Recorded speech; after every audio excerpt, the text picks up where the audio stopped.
ಆತ್ಮೀಯ ವೀಕ್ಷಕ ಬಂಧುಗಳೇ, ನನ್ನ ಹೆಸರು ಅಕ್ಷಯ ಭಟ್ ಅಂತ ಹೇಳಿ. ನಾನು ಶ್ರೀ ಲಕ್ಷ್ಮೀ ನರಸಿಂಹ ದೇವಸ್ಥಾನದ ಪ್ರಧಾನ ಅರ್ಚಕರಾಗಿ ಸೇವೆ ಮಾಡ್ತಾ ಇದ್ದೇನೆ. ನಮ್ಮ ದೇವಸ್ಥಾನದ ಬಗೆಗೆ ಹೇಳುವಂಥ ವಿಚಾರ ಅಂತ ಹೇಳಿದರೆ, ಇಲ್ಲಿ ನಾವು ಕಂಡು ಬಂದಂಥದ್ದು ನಮ್ಮ ಪೂರ್ವಜರು ಹಾಕಿಕೊಟ್ಟಂತಹ ಇತಿಹಾಸ ಯಾವುದು ಅಂತ ಹೇಳಿದರೆ ಎರಡು ವಿಚಾರಗಳನ್ನು ನಾವು ಇಲ್ಲಿ ಕಾಣಬಹುದಾಗಿದೆ. ಮೊದಲನೆಯದಾಗಿ, ಸಾಮಾನ್ಯವಾಗಿ ವೀಕ್ಷಕ ಬಂಧುಗಳಿಗೆ ಅದರ ಬಗ್ಗೆ ಗೊತ್ತಿರುತ್ತದೆ, ನರಸಿಂಹನ ಜನನ, ನರಸಿಂಹನ ಅವತಾರ ಹೇಗೆ ಆದ್ದು ಅಂತ ಹೇಳುವಂಥ ವಿಚಾರದ ಬಗ್ಗೆ. ಹಾಗಾಗಿ ನರಸಿಂಹನ ಅವತಾರ ಆದ್ದು ಹಿರಣ್ಯಕಶುಬಿನ ವಧೆಗೋಸ್ಕರ. ಹಾಗಾಗಿ ಹಿರಣ್ಯಕಶುಬಿನ ವಧೆಯ ನಂತರ ನರಸಿಂಹಸ್ವಾಮಿಯು ಉಗ್ರ ಸ್ವರೂಪದಲ್ಲಿರ್ತಾನೆ. ಹಾಗಾಗಿ ಇಲ್ಲಿ ಉಗ್ರ ನರಸಿಂಹನನ್ನು ತಾಯಿ ಮಹಾಲಕ್ಷ್ಮಿಯು ಯೋಗಕ್ಕೆ ಅಂತ ಹೇಳಿದರೆ ಶಾಂತ ಸ್ವರೂಪಿಯಾಗಿ ಮಾಡಿ ಯೋಗ ಮುದ್ರೆಯಲ್ಲಿ ಪದ್ಮಾಸನದಲ್ಲಿ ನೆಲೆಸಿರುವಂಥ ಮೂರ್ತಿ ಇಲ್ಲಿ ವಿಶೇಷವಾಗಿ ಯೋಗ ನರಸಿಂಹ ಅಂಥೇಳಿ ನಾವು ಇಲ್ಲಿ ದೇವರ ಆರಾಧನೆ ಮಾಡುವಂಥದ್ದು. ಇಲ್ಲಿ ನೀವು ಮೂರ್ತಿಯನ್ನು ನೋಡುವುದಾದರೆ ಪದ್ಮಾಸನದಲ್ಲಿ ಯೋಗ ಮುದ್ರೆಯಲ್ಲಿ ಯೋಗ ನರಸಿಂಹನಾಗಿ ಇರ್ತಾನೆ. ತದನಂತರದಲ್ಲಿ ಮಹಾಲಕ್ಷ್ಮಿಯು ಇಲ್ಲಿ ಹೊರಗಡೆ ಪ್ರತಿಷ್ಠೆ ಆಗಿರ್ತದೆ. ಸಾಮಾನ್ಯವಾಗಿ ನಮಗೆ ಸಂಶಯಗಳು ಬರುವುದು ಸಹಜ. ಯಾಕೆ ಅಂತ ಹೇಳಿದರೆ, ನರಸಿಂಹನ ಎಡದ ತೊಡೆಯಲ್ಲಿ ಲಕ್ಷ್ಮಿ ಇರುವಂಥದ್ದು, ಇಲ್ಲಿ ಹೊರಗಡೆ ಪ್ರತಿಷ್ಠೆ ಆಗಿರುವಂಥದ್ದು. ಈ ಕಾರಣ ಇಷ್ಟೇ, ನರಸಿಂಹ ಯೋಗ ಮುದ್ರೆಯಲ್ಲಿರುವ ಕಾರಣ ಮಹಾಲಕ್ಷ್ಮಿಯು ಹೊರಗಡೆ ಪ್ರತಿಷ್ಠೆಯಾದ್ದು. ಇಲ್ಲಿ ವಿಶೇಷವಾಗಿ ಮಹಾಲಕ್ಷ್ಮಿ ತ್ರಿಕರಣ ಸ್ವರೂಪದಲ್ಲಿ ಇರುವಂಥದ್ದು. ಮಹಾಕಾಳಿ, ಮಹಾಲಕ್ಷ್ಮಿ, ಮಹಾಸರಸ್ವತಿ ಸ್ವರೂಪಿಯಾಗಿ ಇಲ್ಲಿ ಲಕ್ಷ್ಮಿ ಇರುವಂಥದ್ದು. ಇಲ್ಲಿ ವಿಶೇಷ ಅಂತ ಹೇಳಿದರೆ, ಇದು ವಿದ್ಯಾಲಕ್ಷ್ಮಿ ಅಂತ ಹೇಳುವಂಥದ್ದು ನಮಗಿಲ್ಲಿ ಸಿಗುತ್ತದೆ ಅಂತ ಹೇಳಿದರೆ, ಪದ್ಮಾಸನದಲ್ಲಿ ಮಹಾಲಕ್ಷ್ಮಿಯು ಚತುರ್ಭುಜೆಯಾಗಿ ಸರಸ್ವತಿಯ ಸ್ವರೂಪ ಇರುವಂಥದ್ದು. ಮೇಲೆ ಅಮೃತ ಕಲಶ ಹಾಗೂ ಚಿನ್ಮುದ್ರೆ ಹಾಗೂ ಅಕ್ಷರಮಾಲೆ ಹಾಗೂ ಎಡದ ಕೈಯಲ್ಲಿ ಗ್ರಂಥವನ್ನು ಹಿಡಿದುಕೊಂಡು ಇರುವಂತಹ ಮೂರ್ತಿ, ಅದು ಇಲ್ಲಿಯ ವಿಶೇಷ. ವಿದ್ಯಾಲಕ್ಷ್ಮಿ ಅಂಥೇಳಿ ವಿದ್ಯೆಗೆ ಸಂಬಂಧಪಟ್ಟವಾಗಿ ನಮ್ಮಲ್ಲಿ ವಿಶೇಷ.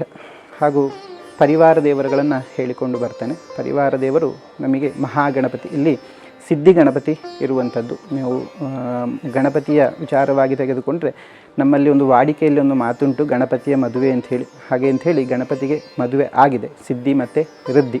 ಇಲ್ಲಿ ವಿಶೇಷವಾಗಿ ಸಿದ್ಧಿ ಮಹಾಗಣಪತಿ ಇರುವಂಥದ್ದು. ಎಡದ ತೊಡೆಯ ಮೇಲೆ ಸಿದ್ಧಿಯನ್ನು ಕೂರಿಸಿಕೊಂಡು 10 ಭುಜವನ್ನು ಒಳಗೊಂಡು ಮಹಾಗಣಪತಿಯು ಇಲ್ಲಿ ನೆಲೆಸಿರುವಂಥದ್ದು. ಹಾಗೂ ನಾವು ಸಿದ್ಧಿ ಗಣಪತಿ ಅಂಥೇಳಿ ಗಣಪತಿಯನ್ನು ಆರಾಧನೆ ಮಾಡಿಕೊಳ್ತಾ ಇರುವಂಥದ್ದು. ಇನ್ನು ಮತ್ತು ಪರಿವಾರ ದೇವರು ಬರುವಂಥದ್ದು ಸುಬ್ರಹ್ಮಣ್ಯ. ಇಲ್ಲಿ ವಿಶೇಷ ಅಂತ ಹೇಳಿದರೆ, ದಂಡಪಾಣಿಯಾಗಿ ಸುಬ್ರಹ್ಮಣ್ಯ ಇರುವಂಥದ್ದು. ಸಾಮಾನ್ಯವಾಗಿ ನಿಮಗೆ ಗೊತ್ತಿದೆ, ಸುಬ್ರಹ್ಮಣ್ಯನ ಜನನ ಅದು ಎಂತಕ್ಕೆ ಅಂತ ಹೇಳಿದರೆ, ತಾರಕಾಸುರನ ವಧೆ ಮಾಡುವುದಕ್ಕೋಸ್ಕರ. ಆ ಕಥೆ ನಿಮಗೆ ಸಾಮಾನ್ಯ ಎಲ್ಲರಿಗೂ ಗೊತ್ತಿರುವಂಥ ವಿಷಯ. ಹಾಗಾಗಿ ಆ ಸ್ವರೂಪ ಏನುಂಟು, ಅದು ದಂಡವನ್ನು ಹಿಡ್ಕೊಂಡು ಬಾಲಾವಸ್ಥೆಯಲ್ಲಿ ಸುಬ್ರಹ್ಮಣ್ಯ ಇಲ್ಲಿ ನೆಲೆಸಿರುವಂಥದ್ದು, ದಂಡಪಾಣಿ ಸುಬ್ರಹ್ಮಣ್ಯ. ಹಾಗೂ ಮತ್ತು ಇನ್ನೊಂದು ಸೂರ್ಯ ಅಂಥೇಳಿ, ನವಗ್ರಹರನ್ನು ಒಳಗೊಂಡಂಥ ಇಲ್ಲಿ ಸೂರ್ಯ ಇರುವಂಥದ್ದು. ನವಗ್ರಹರು ಇಲ್ಲಿ ನಿಮಗೆ ರೇಖದಲ್ಲಿ, ನಾವು ಮಾಮೂಲಿಯಾಗಿ ಒಂದು ಗ್ರಹ ಪೂಜೆ ಅಂಥೇಳಿ ಮಾಡ್ತೇವೆ, ಮಂಡಲ ಮಧ್ಯದಲ್ಲಿ ಗ್ರಹಗಳನ್ನು ಆರಾಧನೆ ಮಾಡುವಂಥದ್ದು ರೇಖಾಚಿತ್ರದಲ್ಲಿ. ಹಾಗಾಗಿ ಆ ರೇಖೆಯಲ್ಲಿ, ಈ ಪೀಠದಲ್ಲಿ ರೇಖೆಯನ್ನು ಒಳಗೊಂಡು ಸೂರ್ಯನ ಮೂರ್ತಿ ಇರುವಂಥದ್ದು. ಹಾಗಾಗಿ ನವಗ್ರಹನ ಒಳಗೊಂಡಂಥ ಸೂರ್ಯ. ಇನ್ನು ಕೊನೆಯದಾಗಿ ಬರುವಂಥದ್ದು ವಿಶ್ವಕ್ಸೇನ ಅಂಥೇಳಿ. ಇಲ್ಲಿ ಹಳೆಯ ಶಿಲ್ಪಶಾಸ್ತ್ರ ಆದ ಕಾರಣ ವಿಶ್ವಕ್ಸೇನ, ನೈರ್ಮಾಲ್ಯ ದೇವರು ಅಂತ ನಾವು ಕರೆಯುವಂಥದ್ದು. ಮಹಾವಿಷ್ಣುವಿಗೆ ಎಲ್ಲ ದೇವರುಗಳಿಗೆ ಅವರದ್ದೇ ಆದಂಥ ನೈರ್ಮಾಲ್ಯ ದೇವರುಗಳು ಇರುತ್ತದೆ. ಹಾಗಾಗಿ ಇಲ್ಲಿ ನರಸಿಂಹ ಅಂತ ಹೇಳುವಂಥದ್ದು ಮಹಾವಿಷ್ಣುವಿನ ಅವತಾರ ಆಗಿರ್ತದೆ. ಹಾಗಾಗಿ ಮಹಾವಿಷ್ಣುವಿಗೆ ವಿಶ್ವಕ್ಸೇನ ಅಂತ ಹೇಳುವವನು ನೈರ್ಮಾಲ್ಯ ದೇವರಾಗಿರ್ತದೆ. ಇಲ್ಲಿ ವಿಶ್ವಕ್ಸೇನನ್ನು ಸಾಮಾನ್ಯವಾಗಿ ನಾವೊಂದು ದೇವಾಲಯಕ್ಕೆ ಹೋದರೆ, ಅಲ್ಲಿ ದೇವರ ಉತ್ತರ ಭಾಗದಲ್ಲಿ ನೈರ್ಮಾಲ್ಯ ದೇವರು ನೆಲೆಸಿರ್ತಾನೆ. ಅಲ್ಲಿ ಲಿಂಗ ರೂಪದಲ್ಲಿ ಕಾಣ್ತದೆ. ನಾವು ಸಾಮಾನ್ಯ ಕ್ಷೇತ್ರ ಪಾಲನಾ ಕಲ್ಲು ಹೇಗಿರ್ತದೋ ಅದೇ ಮಾದರಿಯಲ್ಲಿ ಲಿಂಗ ರೂಪದಲ್ಲಿ ನೈರ್ಮಾಲ್ಯ ದೇವರಿರ್ತದೆ. ಇಲ್ಲಿ ಹಳೆಯ ಶಿಲ್ಪಶಾಸ್ತ್ರ ಆದ ಕಾರಣ ಮೂರ್ತಿ ರೂಪದಲ್ಲಿ ವಿಶ್ವಕ್ಸೇನನ ಗುಡಿಯನ್ನು ನೀವು ಕಾಣಬಹುದು. ಇದು ಇಲ್ಲಿಯ ವಿಶೇಷ.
ಆತ್ಮೀಯ ನನ್ನ ವೀಕ್ಷಕ ಬಂಧುಗಳು, ಈ ಸಾಕಷ್ಟು ಮಂದಿ ಇದನ್ನು ನೋಡಿ ಈ ಕ್ಷೇತ್ರಕ್ಕೆ ಬಂದು ದೇವರ ಗಂಧಪ್ರಸಾದವನ್ನು, ತೀರ್ಥಪ್ರಸಾದವನ್ನು ಹಾಗೂ ದೇವರ ಆಶೀರ್ವಾದವನ್ನು, ಪೂರ್ಣಾನುಗ್ರಹವನ್ನು ನೀವೆಲ್ಲರೂ ತೆಗೊಳ್ಳಬೇಕು. ಹಾಗೆ ಸಾಕಷ್ಟು ಜನ ಇಲ್ಲಿ ಬಂದು ಕೃತಾರ್ಥರನ್ನಾಗಿ ಆಗುವಂಥ ಯೋಗ ಭಾಗ್ಯವನ್ನು ನಾನು ಆರಾಧನೆ ಮಾಡುವಂಥ ನನ್ನ ಆರಾಧ್ಯ ದೈವ ಲಕ್ಷ್ಮೀ ನರಸಿಂಹನಲ್ಲಿ ಪ್ರಾರ್ಥಿಸ್ತಾ ನಮಸ್ಕಾರಗಳು.